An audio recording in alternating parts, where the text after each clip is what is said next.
Reverend King's assassination. He never would talk about it too much, but it drove him. He kept saying, we got to keep Dr. King's dream alive.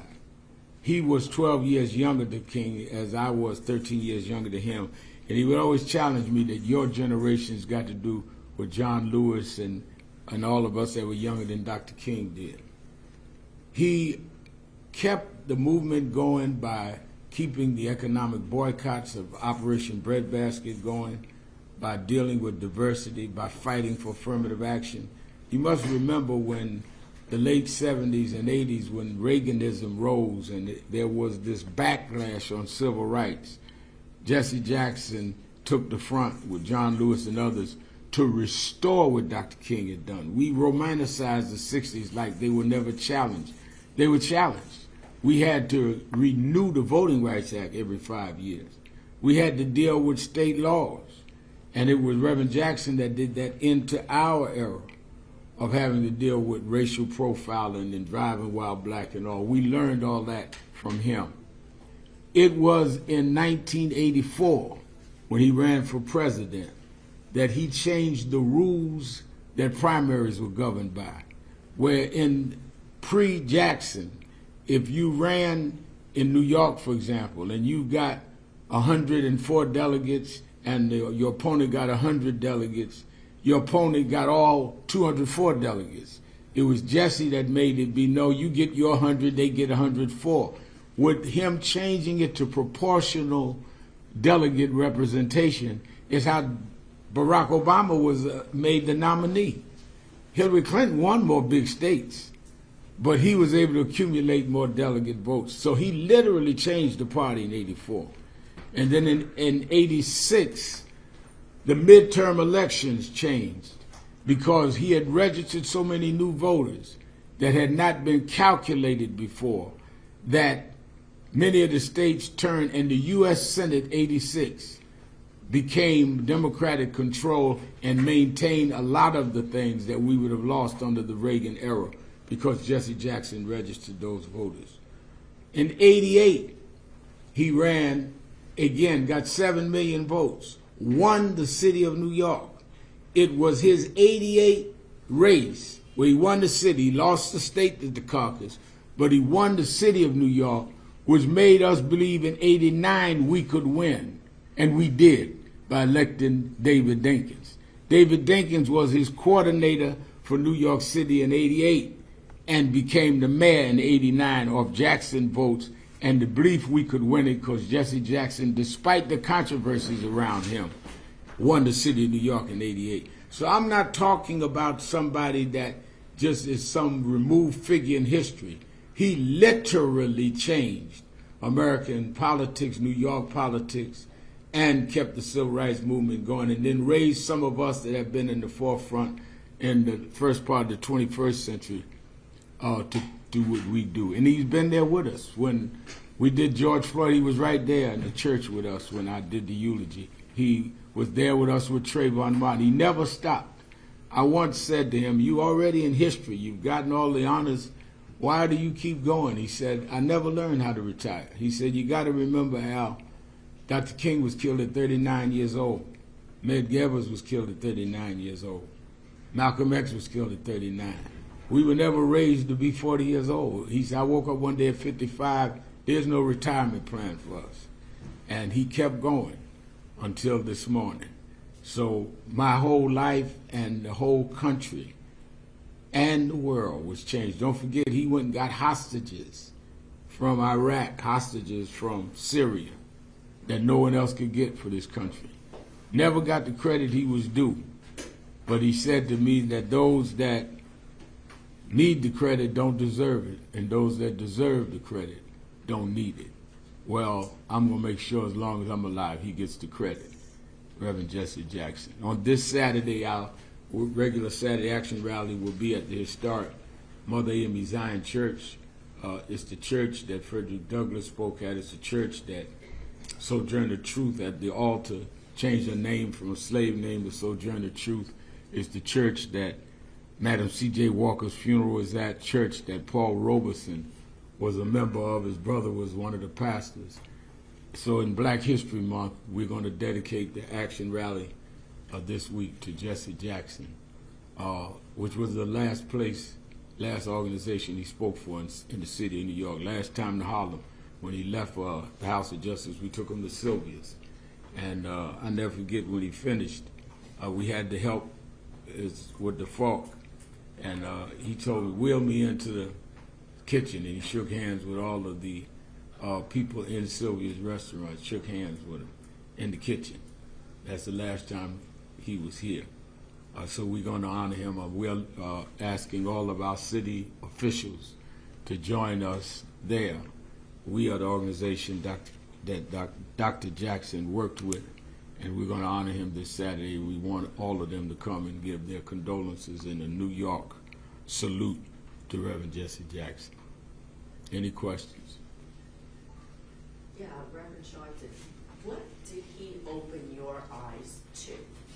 What did he help you realize that you didn't know or weren't aware of, or I better understand? He opened my eyes in two ways.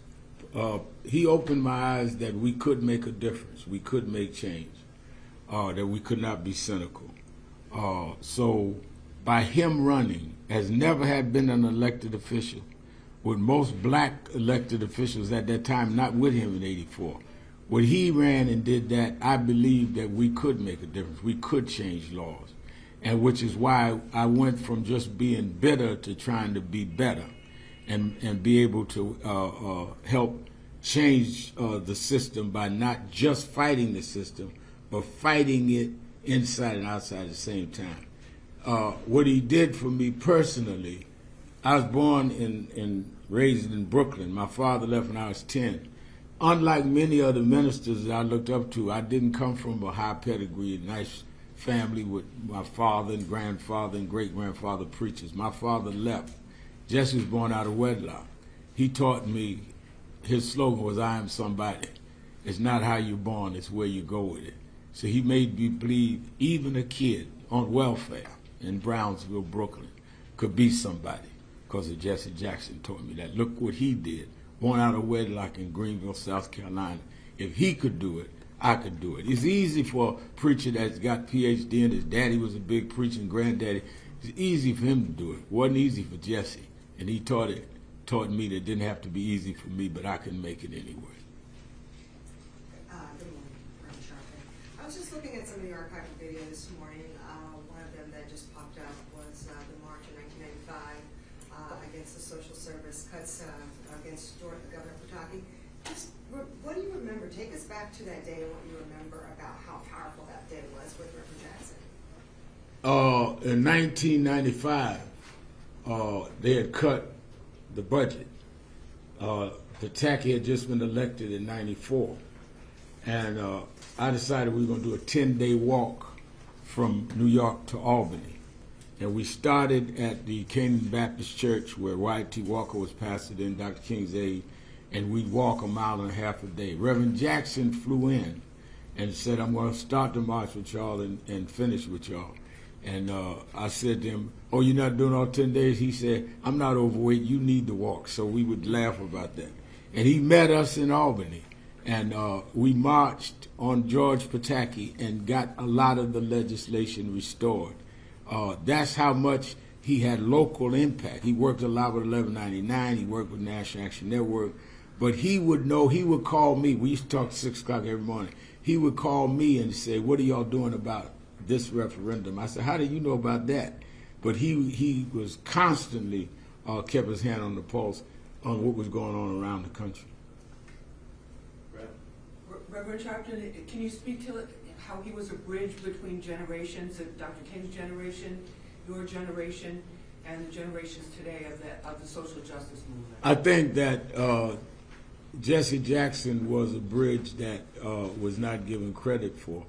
He was the youngest person on Dr. King's staff, so he was attractive to people like me that was a generation behind him, because he was more hip. He used to wear a Martin Luther King medallion. That's where I got that from. And he used to wear a vest. I never saw him wear a suit and tie until about 1972. And he had a big afro. So he wasn't the style of the conservative preachers like Dr. King was. And he then was able to understand our generation of saying no justice, no peace, rather than I am somebody. And he was the bridge that would say, but let us get something done. And he would be there. So whether it was in the 70s and 80s where we were fighting around the issues of Howard Beach and Yusef Hawkins, which he came in and visited the funeral home with me at Yusef Hawkins, or then later in the 21st century, if it was Trayvon Martin, he came and stood with us. He would stand behind us as much as he would lead us, but he would stand behind us. I used to say he's leading from the back now, because he'd be there. And I think that he was never threatened by those older than him or younger than him. He just wanted us to keep our eyes on the prize. And what about his commitment to peaceful protest and peaceful change at a time when there was a lot of violence? He was adamant that we always keep nonviolence, because he said you're going to, first of all, he said you must have the moral standing that those we're fighting don't have. And if you become as immoral as them, not caring about life and the like, then you're not fighting a cause, you're fighting for who can have more power. So he definitely would always say that. And he would always say to me, if he heard I was getting ready to do something, Al, make sure that there's no violence. Make sure that you don't step outside of Dr. King's principles. And I think he also would always reprimand us about language, not only violence in terms of physical, but your language must communicate justice, not revenge. He was very, very hard on me about that. Brett, good morning. What would you say to those in the media, elected officials, others who are efforting to define Jesse Jackson's legacy in depth by criticism, controversies that he had during his life, as opposed to the lifetime of accomplishments that you talked about briefly? I think that there will be those that will raise the controversies, and they will raise some of the things that they would consider negative. But Reverend Jackson had a saying that he used to tell me that became something I lived by. He said, turn your scars into stars. And they can raise the controversies, but the fact that they've got to raise them at all means that he made his point. He made effect. Nobody thought a kid born out of wedlock on Haney Street in South Carolina would be where he was. So sometime when you're climbing up steep mountains, you might slip and skid your knee. But the story is he climbed that mountain. Hi, good morning. Thank you for having us. I wanted to ask if there was anything from the Reverend's legacy you hope the new generation in the Democratic Party, the civil rights movement, heed going forward. I think that what I would hope they heed is that we continue to protect the right to vote, that we protect the Voting Rights Act, and that we protect the economic movements of not having an imbalance where the super rich get richer at the expense of the poor, and that we remain rainbow, multicultural, that we fight for immigration rights and civil rights, that we deal with policing and deal with vice. And I think that he represented that. We cannot take the rainbow out of the movement. We cannot take the nonviolence out, but we must protect the right to vote. Everything Dr. King and Reverend Jackson stood for is at risk right now. Supreme Court is weighing right now Section 2 of the Voting Rights Act. Right now we're seeing what's going on with ICE and deportation. So we have the challenge not to mourn Jesse Jackson, but we need to use our mornings, which is what we're going to do Saturday, to say there must be a movement. He would not want us to have sanctimonious mornings if we weren't going to get up and do the work. Sharpton, so many speeches over the years, so many important quotes. Which one is the most significant to you, or the most personal in terms of what you remember? I think that his '84 Democratic Convention speech, "Our Time Has Come," was a classic because it gave us hope. I think that when he came back in '88, "Keep Hope Alive" was a classic. There's so many, but Reverend Jackson had, the last time he was at, time before last, when he was at the House of Justice, he had a book of sermons, and that he had come out with, and that's when I knew he was stumbling and had Parkinson's, and I asked him to sign the book to me. He could only do the first J, and I keep that book at home, a book of all of his sermons. But he couldn't even sign his name, but he still came to Harlem to do what he could do. Reverend Sharpton, one other question. In terms of his unfinished business around the economic justice issues like food insecurity, healthcare for people that he touched on at many points in his life, what do you say to that? I say that we've got to keep fighting. We cannot make mockery with just mourning him and letting it go. And DEI, diversity, equity, and inclusion, which has now been wiped out by this present administration, that was Jesse Jackson saying we've got to diversify boardrooms, diversify employment for blacks, for women, for browns, or for LGBTQ. So we are seeing at a stage where everything he fought for is at risk. And if we want to mourn him, we've got to preserve what he fought for. Thank you. So what is a plan of action to defend voting rights? Well, I think the plan has to be, how did we get voting rights in the first place? And that is mobilizing, marching, nonviolent protest. But the thing we have that they didn't have in '65, we have enough people in the Senate and the House to re-legislate if we come out and vote.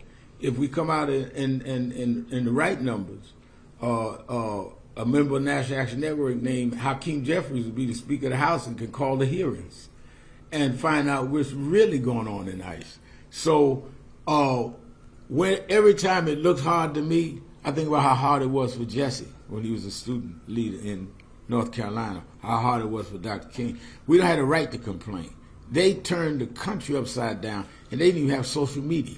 You know, Dr. King didn't know what a cell phone was, didn't know what TikTok is. We got all of these things to work with. Question is, are we going to work with them? All right, thank you. Thank you so much. Thank you. Oh, this is Reverend Malcolm Bird, who pastors the church that we're at on Sunday. He's also COO of National Action. Thank you very much.